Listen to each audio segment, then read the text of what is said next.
Now, a catch can test is a test done in the field while the machine's running, and you set out these cans that I've got lined up here behind me, and they're placed throughout the whole length of the machine, normally at 3-metre intervals.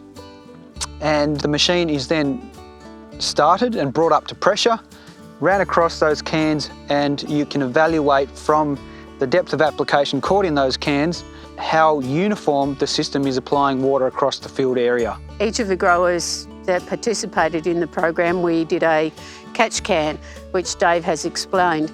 And the thing that surprised us was that none of the pivots that we did a catch can actually met the expected distribution uniformity. And so that was a really good tool for us to work with the groups of growers around what we could do to try and actually improve their application efficiencies for their pivots.